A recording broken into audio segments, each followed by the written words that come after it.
اعوذ باللہ من الشیطان الرجیم بسم اللہ الرحمن الرحیم والصلاة والسلام علی سیدنا و نبینا و اشرف الانبیاء والمرسلین و ابو القاسم محمد و علیہ الطیبین الطاہرین و بعد السلام علی ولیہ و وزیرہ و امینہ و ذریتہ و عزتہ و نصرتہ و اطرتہ و قرآن ناطقہ علی ابن ابی طالب غالباً علی کل غالب مطلوب کل طالب قاتل مرحب انتر والد شبیر و شبر کالا فی شانہ ضربت علی یوم الخندق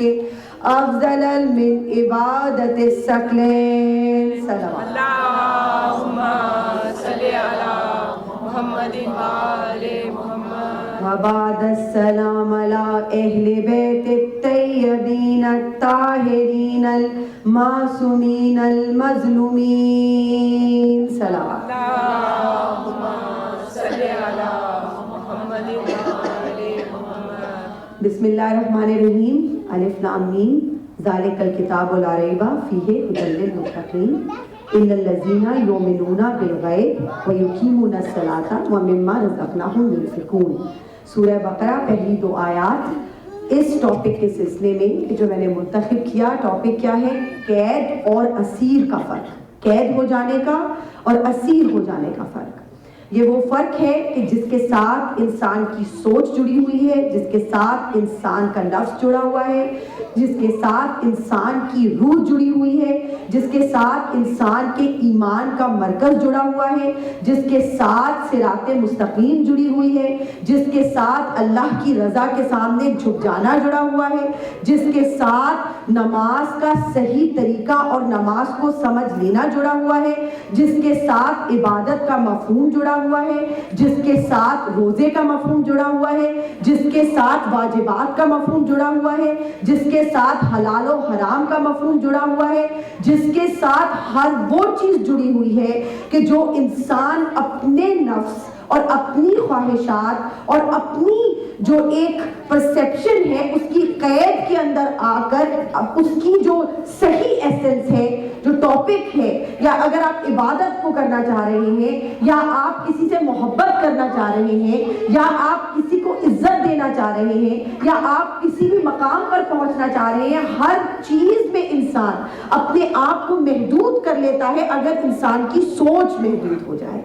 تو جو قید ہے، اگر انسان کی سوچ قید ہو جائے گی تو نہ صرف یہ کہ انسان کی اپنی زندگی کی روزمرہ چیزیں جو ہیں ان میں افیکٹ ہوگا، بلکہ خدا کو سمجھنے میں، اللہ کے رسول کو سمجھنے میں، اللہ کے اماموں کو سمجھنے میں، علم الغیب سمجھنے میں، خدا کی ہر وہ راستہ کہ جس بنیاد پہ اللہ نے وسیلے کا مطلب بتایا، خدا نے ایمان کا مطلب بتایا، خدا نے صراط مستقیم کا مطلب بتایا، خدا نے حقوق العباد کا مطلب بتایا، خدا نے عورت کی عزت کرنے کا مطلب بتایا، خدا نے اولاد کو سمجھنے کا مطلب بتایا، خدا نے ماں باپ سے محبت کرنے کا مطلب بتایا، خدا نے ایمان کو سمجھ کر نماز پڑھنے کا مطلب بتایا، خدا نے خلیفاؤں کی اور اماموں کی عزت کرنے کا مطلب بتایا، خدا نے انبیاء اور رسولوں کے درمیان فرق کو واضح کیا، خدا نے ہدایت کے سلسلے کو جاری کیا، خدا نے انسان کو حواس دیے، خدا نے انسان کو دل دیا، خدا نے انسان کو نفس دیا، خدا نے انسان کو روح دی، خدا نے انسان کو ایمان دیا، خدا نے انسان کو علم دیا، خدا نے انسان کو قلم دیا، خدا نے ہر چیز کو ٹھیک طریقے کے ساتھ کھول کے سمجھنے کی صلاحیت دی،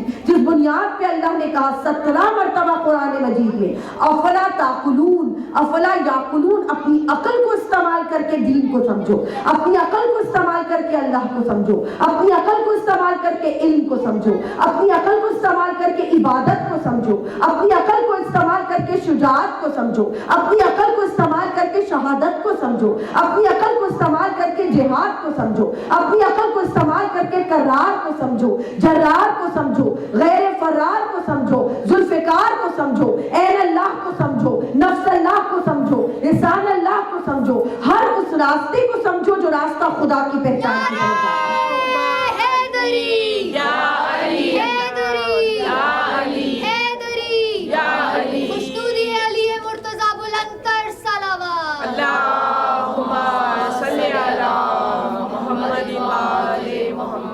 یہ جو محبت کا جذبہ ہوتا ہے، مودت کا جذبہ ہوتا ہے، عشق کا جذبہ ہوتا ہے، یہ زمین سے مجازی عشق سے، مجازی محبت سے لے کر حقیقی محبت تک کا جو سفر ہوتا ہے، آپ نہیں پورا کر سکتے جب تک انسان اپنی سوچ کو محدود کر لے۔ پھر انسان دنیا کی ہی جو ہے ڈروں میں، خوفوں میں، دنیا کی مشکلوں میں انسان گھرا رہتا ہے، اس راستے کی طرف جا ہی نہیں سکتا جو راستہ مودت اہل بیت کا راستہ ہے۔ ہر وہ چیز جس کو انسان اپنے نفس کی خواہشات کے ساتھ جوڑ لے، وہی اسی مقام کے اوپر انسان جو ہے وہ رک جاتا ہے۔ دیکھیے امام جعفر صادق علیہ السلام نے کہا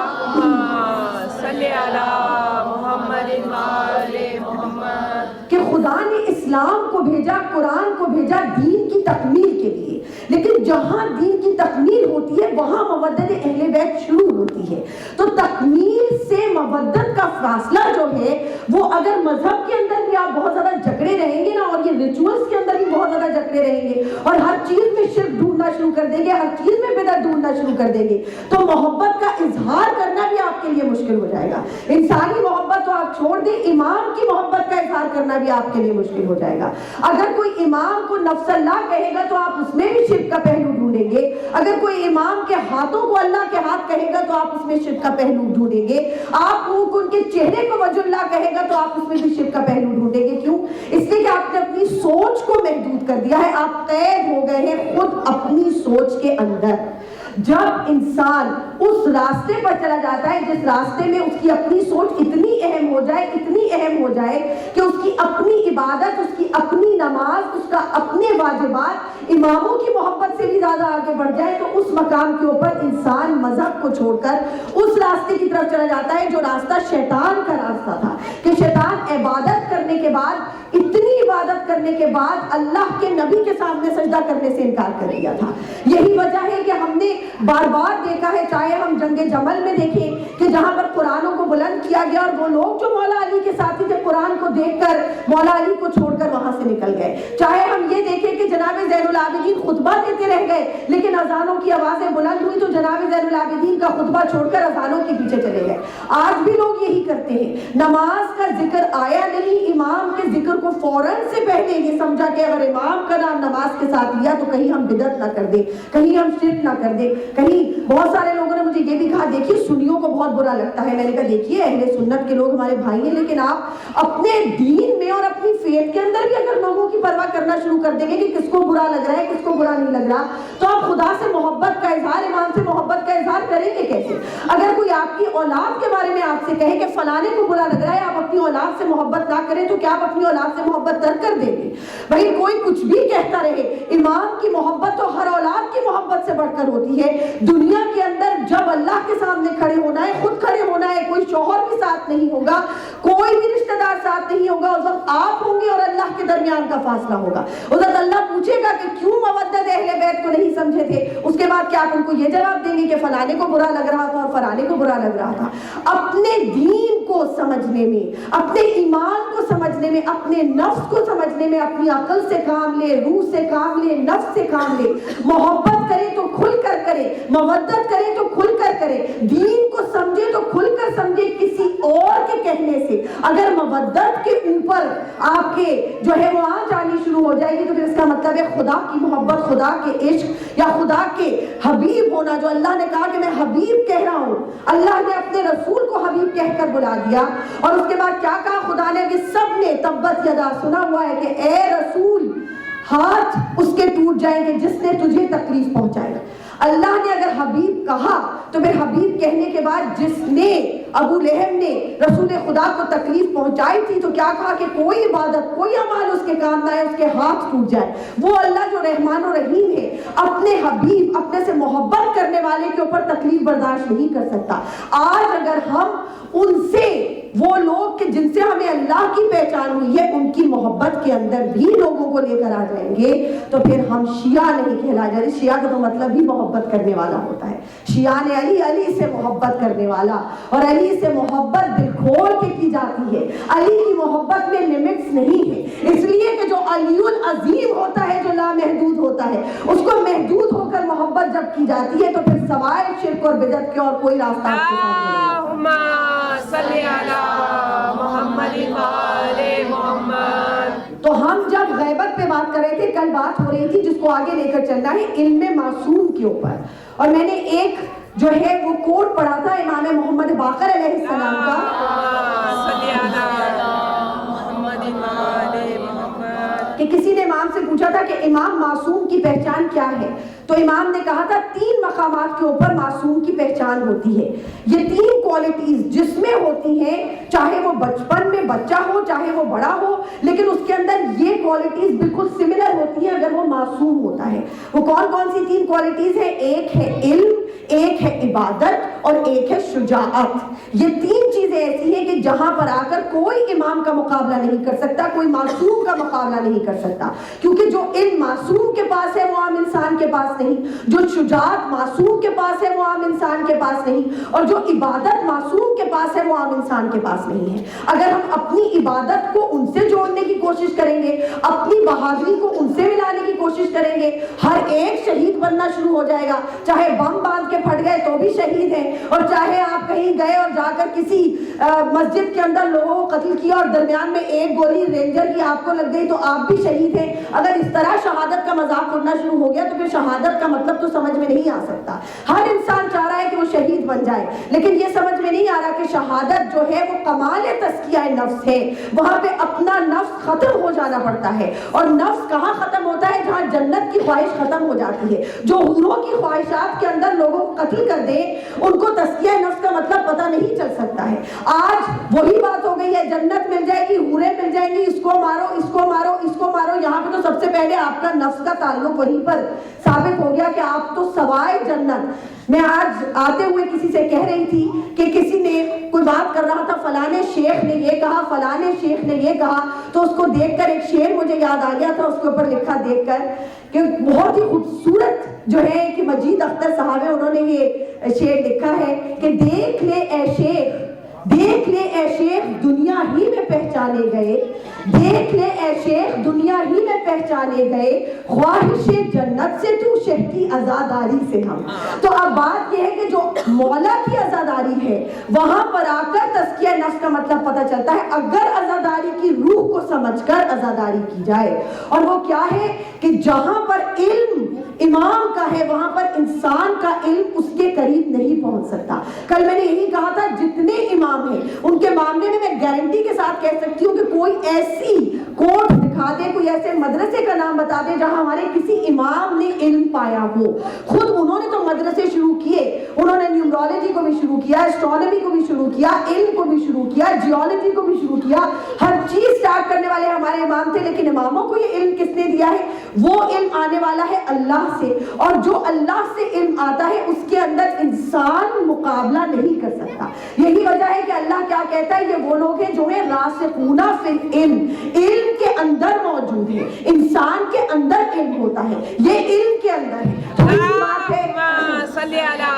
محمد وآل محمد، تھوڑی سی بات ہے کہ دیکھیے گلاس ہے، گلاس کے اندر آپ پانی ڈالیں، جتنا آپ پانی اس کے اندر اتنا ہی ڈال سکتے ہیں جتنا گلاس کی استطاعت ہے، اس کے بعد کیا ہوگا، پانی اس میں سے چھلکنے لگ جائے گا۔ اب یہی گلاس جو ہے آپ سمندر کے اندر پھینک دیں، آپ سمندر کے اندر گلاس موجود تو ہے لیکن کچھ نظر نہیں آ رہا کہ پانی کدھر ہے گلاس کدھر ہے، تو بس سمجھ لیں کہ جب انسان کے اندر علم ہوتا ہے تو وہ کچھ اور ہوتا ہے، اور جب علم کے اندر امام ہوتا ہے تو وہ کچھ اور ہوتا ہے. پھر اس کے علم کا وہ ٹھکانہ ہوتا ہے کہ وہ ستاروں کے راستے زمین سے زیادہ جانتا ہے. پھر اس کا علم ایسا ہوتا ہے کہ وہ زمین کو ایک لمحے کے اندر اس کے رخ کو تبدیل کر دیتا ہے. پھر اس کا علم ایسا ہوتا ہے کہ وہ سورج کو مشرق کی جگہ مغرب سے طلوع کر دیتا ہے. پھر اس کا علم ایسا ہوتا ہے کہ ستاروں تک ہم نے کمندیں ڈالنے کی کوشش کی, ستارے خود اس کے در کے اوپر اتر آتے ہیں. پھر اس کا علم ایسا ہوتا ہے کہ ہم وہ ہیں جو پھولوں کو لگاتے ہیں, پھول وہ ہیں جو ان کو دیکھ کر اپنے راستوں کو بدل لیتے ہیں. پھر ہم وہ ہیں کہ جو ستاروں کی چالوں کو سمجھنے کی کوشش کرتے ہیں لیکن ستارے ان کو دیکھ کر اپنے رخ کو بدل دیتے ہیں. یہ وہ علم رکھنے والے ہیں کہ جہاں پر آ کر فطرت بھی شکست پا جاتی ہے, چاند, سورج, ستارے, جانور ان کے سامنے سر کو جھکا لیتے ہیں. اس لیے کہ جہاں پہ امام کا علم ہے وہاں کوئی اور چیز ان کے سامنے ٹھہر نہیں سکتی. یہی وجہ ہے کہ جب میرے مولا علی سے کسی نے پوچھا تھا کہ امام زمانہ علیہ السلام کی سب سے پہلی اور سب سے بڑی جو ہے وہ کون سی نشانی ہوگی, تو کہا تھا کہ یہ وہ ہوگا, کیونکہ بہت سے لوگ ایسے ہوں گے جو امام زمانہ ہونے کا دعویٰ کریں گے, لیکن امام وہ ہوگا جو سورج کو مشرق کی جگہ مغرب سے طلوع کر کے بتا دے گا. بتایا کہ امام کے علم کے سامنے فطرت شکست کھا جاتی ہے. یہ فرق ہوتا ہے. ہم اپنے علم کے ذریعے صرف فطرت کو سمجھتے ہیں لیکن ان کے علم کے ذریعے فطرت خود ان کے سامنے جھک جاتی ہے. یہ فرق ہوتا ہے امام کے اندر, معصوم کے اندر اور انسان کے صلی علی محمد محمد. اور یہی چیز عبادت میں ہے. جو امام کی عبادت ہے, جو معصوم کی عبادت ہے, انسان اس عبادت کا مقابلہ نہیں کر سکتا. اگر آج یہاں بیٹھ کر ہم لوگوں نے اماموں کی عبادت کے اوپر انگلیاں اٹھانی شروع کر دی ہیں اور اماموں کے متعلق اس قسم کے الفاظ استعمال کرنے شروع کر دیے ہیں اور یہ کہنا شروع کر دیا ہے کہ بھیا نماز میں علی کا تصور مت لاؤ. میں تو بار بار کہتی ہوں, لوگ مجھے کہتے ہیں آپ غلط کہتی ہیں, لیکن لوگ کہتے ہیں تشہد میں علی ولی اللہ مت پڑھو, علی ولی اللہ کا نام مت لو, علی کو مت نام لو. اگر علی کا نام لوگے تو اللہ جو ہے ناراض ہو جائے گا. میں کہتی ہوں علی کا نام نہ لوگے تو اللہ ناراض ہو جائے گا. اس لیے کہ علی ہی وہ ہے کہ جس کے قدموں کے اوپر چل کر زکوٰۃ کو سمجھا ہے, حج کو سمجھا ہے, نماز کو سمجھا ہے. میں بار بار کہتی ہوں, دیکھیے سب سے بڑا افضل جو ایک عبادت کے اندر سب سے بڑا افضل فعل ہے وہ ہے سجدہ کرنا. اور اللہ نے صرف 2 سجدے, کہا جاتا ہے بھئی اتنا بڑا افضل فعل ہے 5 سجدے کیوں نہیں اللہ نے بنا دیے, صرف 2 سجدے کیوں بنائے؟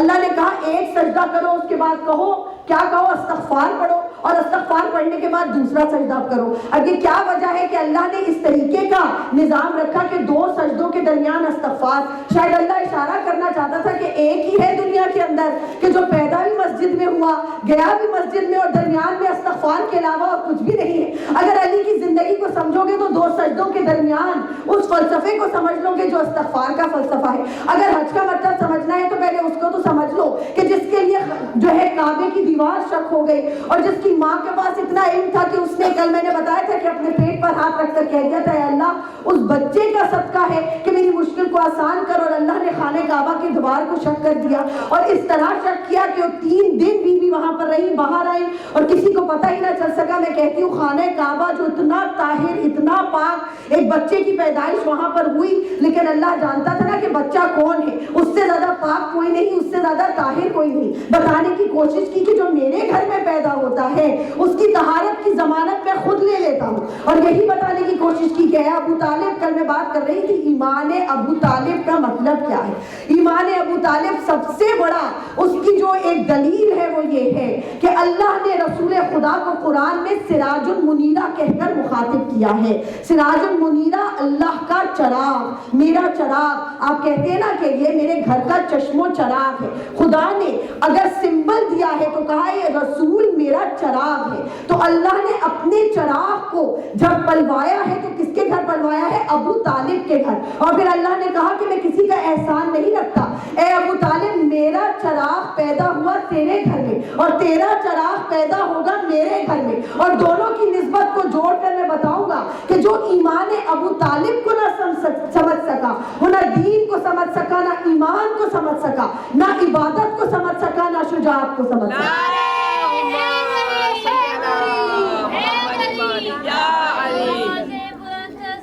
اللہم صلی علی محمد وآل محمد. نعرہ تکبیر, اللہ اکبر. آوازیں بلند کہیں, خدا کا جو نام ہے بڑا بلند ہے. نعرہ تکبیر, اللہ اکبر. نعرہ رسالت, یا رسول اللہ. نعرہ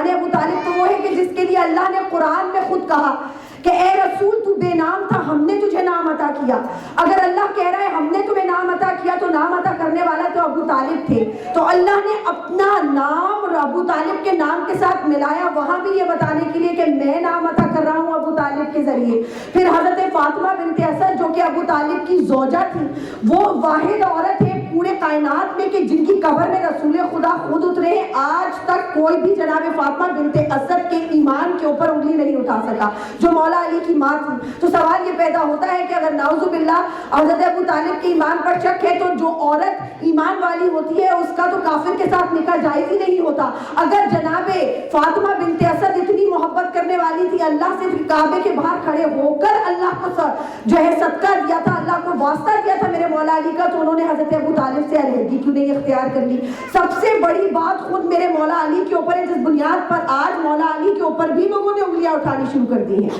دیکھیے میں آپ کو یہ بتاؤں کہ لوگ جب شرک کی بات کرتے ہیں تو پھر اس کے اوپر بھی انگلی اٹھانا شروع کر دیتے ہیں کہ جو کائنات کا سب سے پہلے ہم لوگ، یہ ان لوگوں کے حساب سے بھی بچپن میں سب سے پہلے اسلام کو قبول کرنے والے میرے مولا تھے۔ ہمارے تو خیال سے اسلام کے گواہی وہی تھے، اذان کے گواہی وہی تھے، دین کے گواہی وہی تھے، اللہ کی گواہ، رسول کی گواہی میں اللہ کے ساتھ شریک تھے وہ، لیکن ان لوگوں کے حساب سے بھی میرے مولا علی کی ایمان کے اوپر کوئی انگلی نہیں اٹھا سکتا۔ جنگ بدر کا واقعہ ہر ایک کو معلوم ہے، دونوں طرف جو تھے بھائی تھے، اس وقت رسول خدا نے کہا تھا کہ آج وہ محبت تمہارے لیے زیادہ اہم ہونی چاہیے کہ جو محبت اللہ سے محبت ہے، اللہ کے رسول سے محبت ہے، لہذا اگر تمہارے ماں باپ مشرک ہیں تو تم ان کا ساتھ چھوڑ دو۔ لیکن جنگ بدر میں میرے مولا علی نے کیا رقص پڑا تھا؟ انا علی بن ابی طالب، میں ابو طالب کا بیٹا علی۔ اگر میرے مولا علی کے جو ہر موقع کے اوپر رسول کے پیچھے پیچھے چلتے رہے، رسول کے حکم کے بعد کہ اگر تمہارا باپ مشرک ہے تو اس کا ساتھ چھوڑ دو،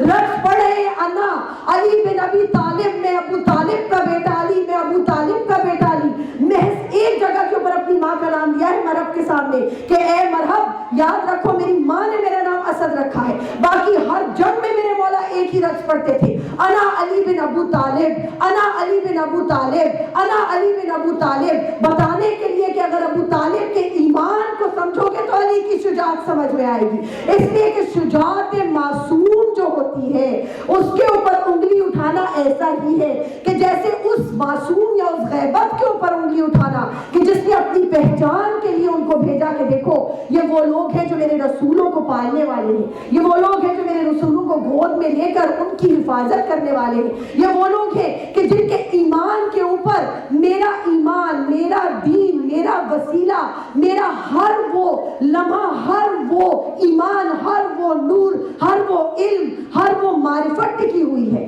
حضرت ابو طالب کے شعر تو پڑھے جا کر، حضرت ابو طالب کا علم تو پڑھے جا کر، میں کہتی ہوں یہ اس زمانے میں کیسا علم تھا میرے مولا ابو طالب کا کہ دعوت ذوالعشیرہ کے اندر میرے مولا ابو طالب بیٹھے رہے، لیکن جب یہ کہا کہ علی، میرے مولا نے اٹھ کر کہا حضرت ابو طالب کے اوپر یہ تو کوئی شک نہیں کر سکتا کہ رسول خدا سے بہت محبت تھی۔ دیکھیے سنی بھی یہی بات کہتے ہیں، اہل سنت کے لوگ بھی یہی کہتے ہیں کہ رسول خدا بہت رنج و علم میں ڈوب گئے تھے، انہوں نے جاتے جاتے حضرت ابو طالب سے کہا کہ کلمہ پڑھ لیں، لیکن انہوں نے کلمہ نہیں پڑھا، اس لیے وہ رنج و علم میں ڈوب گئے کہ یہ تو میرے بہت محبوب چچا تھے۔ جو محبوب چچا تو تھے، ہمیشہ پالنے والے تھے، ہمیشہ مدد کرنے والے تھے، جس کا سب سے بڑا ثبوت ہی یہی ہے کہ جب تک حضرت ابو طالب زندہ رہے رسول خدا کو ہجرت کرنے کی ضرورت نہیں پڑی۔ ہجرت کرنے کی ضرورت اسی وقت پڑی ہے کہ جب حضرت ابو طالب اس دنیا سے چلے گئے۔ جب تک وہ زندہ رہے ایک ابو طالب نے پورے کے پورے دشمنوں کو روکا ہوا تھا، کسی کو حضرت رسول خدا کے پاس نہیں آنے دیا۔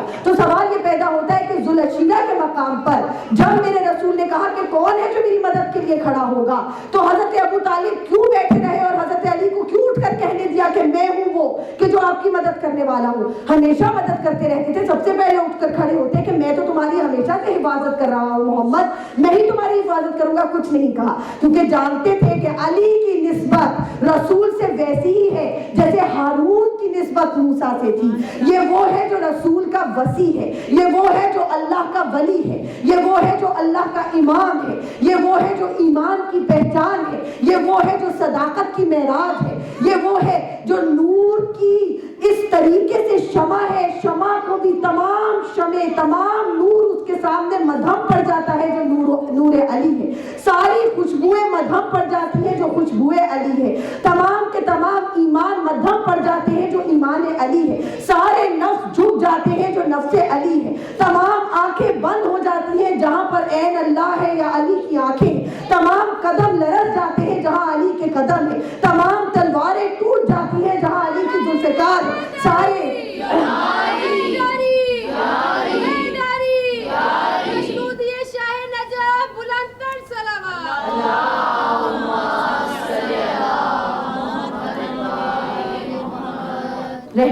وہ ہے, علم رکھنے والا وہ ہے, قلم رکھنے والا وہ ہے, نور رکھنے والا وہ ہے, شجاعت رکھنے والا وہ ہے, عبادت رکھنے والا وہ ہے, ایمان رکھنے والا وہ ہے, ستاروں کا مالک وہ ہے, زمین کا مالک وہ ہے, آسمان کا مالک وہ ہے, نفسوں کا مالک وہ ہے, صداقت اس کی ہے, شجاعت اس کی ہے, جہاد اس کا ہے, سدرۃ المنتہا اس کی ہے, کوثر اس کا ہے, فاطمہ اس کی بیوی, حسن و حسین اس کے بچے, رسول وہ کہ جس نے مقام پر کہا جیسا علی ویسا میں, جیسا میں ویسا علی, اگر جیسا میں ہوں تو میں دھڑ ہوں تو علی اس کا سر ہے, اگر میں ہدایت ہوں تو وہ دروازہ ہے, اگر میں حکمت ہوں تو وہ دروازہ ہے, اگر میں شجاعت ہوں تو وہ دروازہ ہے, اگر میں جنت ہوں تو وہ دروازہ ہے, اگر میں علم ہوں تو وہ دروازہ ہے. ہر مقام پر علی ہے, ہر مقام پر ایمان ہے, ہر مقام پر ولی ہے, ہر مقام پر شجاعت ہے, ہر مقام پر امام ہے, ہر مقام کے اوپر صداقت ہے, ہر مقام پر جہاد ہے, ہر مقام پر تلوار ہے, ہر مقام پر جنگیں ہیں, ہر مقام پر ایمان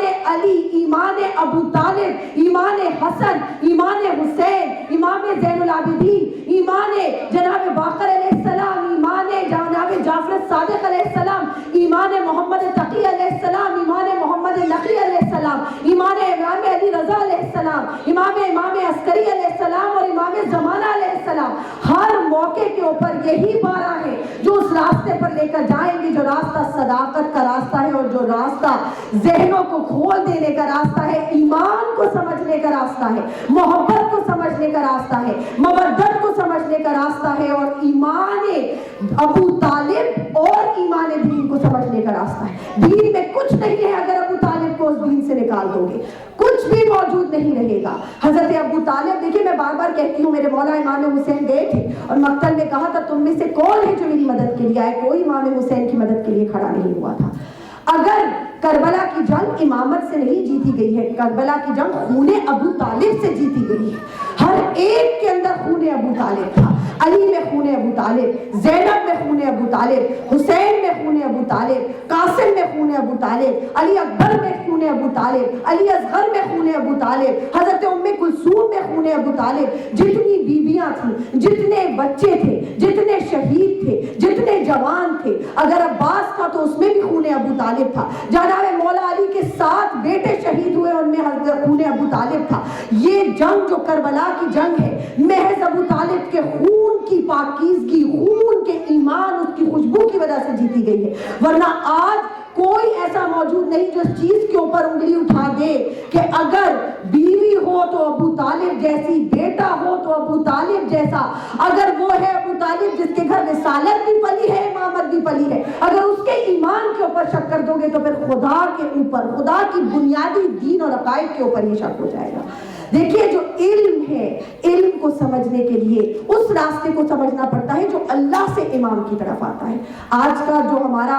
ذکر ہے وہ جناب قاسم علیہ السلام کا ہے. لیکن ہم کیا کہتے ہیں کہ جناب قاسم کو امام حسن نے کربلا کے واقعے سے کتنا پہلے ایک تعویذ باندھا تھا. یہ تمام لوگ اس بات کو جانتے ہیں, اور کہا تھا کہ جب حسین پہ مشکل وقت پڑے تو اس تعویذ کو حسین کو دے دینا. اب مجھے بتائیے کہ اگر علم الغیب نہیں تھا ان کے پاس تو ان کو کیسے پتا تھا کہ آج سے اتنے عرصے کے بعد کیا ہونے والا ہے. یہ تمام کے تمام واقعات اس چیز کے عینی شاہد ہیں کہ علم کیا تھا اماموں کا. جب حضرت قاسم صرف 4 برس کے تھے جس وقت امام حسن علیہ السلام کا انتقال ہوا تھا اور شہادت ہوئی, حضرت امام حسن علیہ السلام نے اپنے بیٹے کو اپنے پاس بلایا, اپنے سینے سے لگایا اور ان کو وہ تعویذ باندھا اور کہا کہ جب تمہارے چچا کے اوپر تکلیف آئے تو اس وقت اس تعویذ کو تم اپنے چچا کو دے دینا. یاد رکھو کہ تم میری نشانی بن کر تم اس موقع کے اوپر جاؤ گے کہ جہاں پر تمہارے چچا کو تمہاری ضرورت ہوگی. جناب قاسم وہ ہیں کہ جن کو میرے مولا امام حسن نے اس دنیا میں جانے سے پہلے ہی بھائی کے اوپر سے صدقہ کر دیا تھا, کیونکہ وہ جانتے تھے کہ جیسے آج میرے جگر کے ٹکڑے ہوئے ہیں, ایک دن میرے اس جگر کے ٹکڑے بھی جو ہے وہ مقتل کے اندر بکھر جائیں گے. لیکن کس محبت کے ساتھ وہ تعویذ باندھا ہے میرے مولا امام حسن نے. اور جب امام حسن چلے گئے اس دنیا سے تو اس وقت جناب قاسم اپنے باپ کے جنازے سے لپٹ کر رو رہے تھے. ایک 4 سال کے بچے کو باپ کی کتنی ضرورت ہوتی ہے, یہ تمام دنیا جانتی ہے کہ اگر کسی بچے کا باپ چلا جائے تو کتنی تکلیف ہوتی ہے اس بچے کے لیے کہ جو محض چھوٹے چھوٹے بچے ہوتے ہیں، ان کو باپ کی کتنی ضرورت ہے. تو میرے 4 سال کا بچہ جب اپنے باپ کے جنازے کے ساتھ لپٹ کر رو رہا تھا تو اس وقت امام حسین علیہ السلام نے بڑے پیار سے جناب قاسم کو سینے سے لگایا تھا. کہا بیٹا جس کی چچا زندہ ہوتی ہے وہ بچہ کبھی روتا نہیں ہے. اگر تمہارا باپ چلا گیا ہے تو حسین تمہارا باپ ہے. میں کہتی ہوں مولا بڑے پیار سے جناب قاسم کو سینے سے لگا کر آپ نے تسلی دی تھی. لیکن جب جناب سکینہ کو تماچے پڑے ہیں 4 برس کی عمر میں تو اس کا چچا بھی نہر فرات کے سامنے اس طرح کروٹیں بدل رہا تھا کہ یہ سکینہ ہے، اس کو تماچے نہ مارو. میں کہتی ہوں جناب قاسم کی شہادت پڑھنا اس لیے بھی بہت زیادہ سخت ہے کہ جناب قاسم کے لیے کہا جاتا ہے 2 لوگ ایسے تھے کہ جن کو بہت ہی محبت سے پالا گیا تھا. ایک جناب زین العابدین کہ جو جب کوئی بی بی بغیر پردے کے گھر میں بھی آ جاتی تھی تو میرے مولا جناب زین العابدین کہتے تھے میرے سامنے بغیر پردے کے مت آیا کرو. اور دوسرے جناب قاسم تھے کہ جن کی ماں کے سامنے ایک نشانی تھی جو کہ جناب قاسم تھے بچپن سے لے کر 13 برس کے سن تک اپنے ہاتھوں سے لقمے ماں کھلایا کرتی تھی، بڑی محبت کیا کرتی تھی. جناب قاسم وہ تھے کہ جن کے چہرے کو چومتی تھی، جن کے کپڑوں کو پیار اور محبت سے خوشبو میں تر کر کے پہنایا جاتا تھا. ارے جناب قاسم وہ تھے کہ جنہوں نے کبھی کوئی سخت وقت نہیں دیکھا، کبھی دھوپ کی تمازت نہیں دیکھی. ہمیشہ ماں نے سینے سے لگا کر بڑا کیا. چچا جانتا تھا باپ نہیں ہے، ہمیشہ سینوں سے لگا کر جناب قاسم کو رکھا. اسی لیے جب جناب قاسم بار بار اجازت لینے کے لیے آتے تھے تو جناب حسین کہتے تھے قاسم تم میرے بھائی کی نشانی ہو. ارے قاسم تمہیں مقتل میں نہیں بھیج سکتا، لیکن جناب قاسم بار بار آتے تھے، بار بار آتے تھے. ایک لمحے کو باہر گئے، خیال آیا ارے پاپا نے تعویذ دیا تھا. دوبارہ گئے، کہا چچا یہ تعویذ پڑھ لیجئے، اس لیے کہ میرے بابا نے کہا تھا کہ اس تعویذ کو کھول کر اپنے چچا کو دے دینا اگر چچا نہ مانے تو. جناب حسین نے تعویذ کو کھولا، تعویذ کو کھول کر کہا قاسم اگر تم جانا چاہتے ہو تو چلے جاؤ. ارے ماں آئی، بڑے پیار سے قاسم کو تیار کیا. جناب قاسم گھوڑے پر سوار ہوئے. ارے وہ بچہ جس نے کبھی دھوپ نہیں دیکھی تھی تپتی ہوئی دھوپ میں پیاسا چلا، تلوار اٹھائی، لڑنا شروع کیا. ارے کہا جاتا ہے جناب قاسم اتنی بہادری سے لڑے کہ تمام اشقیاء کے قدم اکھڑ گئے تھے. سب نے کہا کہ یہ بچہ اس طرح لڑ رہا ہے، ارے اس کو شکست کس طریقے سے دیں. ایک شکی آیا اور کہا کہ ایک ہی طریقہ ہے. ارے جناب قاسم جب تھک گئے اور تھک کر تھوڑی دیر کو جھکے تو ظالم نے جو گوشت چلایا، ارے وہ گوشت میرے مولا کی پسلیوں میں ارے اس طرح لگا کہ بچہ ایک لمحے کو تڑپ کر، ارے کہا جاتا ہے وہ تھوڑا سوچ لیجئے اگر ریڑھ کی ہڈی ٹوٹ جائے ارے تو کس طرح گرا جاتا ہے گھوڑے سے. ارے مجھ میں ہمت نہیں، لیکن جیسے ہی میرے مولا گرے ایک مرتبہ آواز دی ارے چچا میری مدد کو پہنچے. لیکن مقتل میں گرے ہوئے تھے. ارے اتنی ہمت نہیں تھی کہ اٹھ سکتے، ریڑھ کی ہڈی ٹوٹ چکی تھی. ایک مرتبہ اشقیاء کے گھوڑے دوڑے. ارے میرے مولا امام حسین جتنی دیر میں پہنچتے دائیں طرف کے گھوڑے بائیں طرف، بائیں طرف کے گھوڑے دائیں طرف. ایک مرتبہ میرے مولا اپنی چادر لے کر چلے. ایک مرتبہ مولا کا عمامہ چادر میں، ارے پھر بازو چادر میں، ارے جسم کے ٹکڑے چادر میں. چادر خون سے نہائی ہوئی ہے. ارے یہ قاسم کی مہدی، ارے مہدی کا رنگ، ارے خون کا رنگ. جیسے ہی چادر لے کر آئے ماں کھڑی ہوئی تھی. کہا مولا میرا قاسم کہاں ہے؟ کہا یہ ہے گٹھری میں. ارے قاسم کے ٹکڑے، ارے گٹھری میں.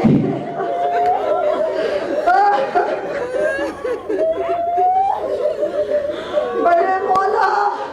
ارے مولا بڑی تکلیفیں کاٹی ہیں آپ نے، لیکن اس شیر جوان کی تکلیف، ارے زینب بھی تڑپی. ارے کوئی جناب قاسم کا چہرہ دیکھ نہ سکا. اے مولا ہمیں اس چیز کی توفیق دے، ہم ہمیشہ یہ عزتداری جاری رکھیں. ارے نہ گھبرانا، کبھی قتلوں سے نہ گھبرانا، ارے گولیوں سے نہ گھبرانا. ارے قاسم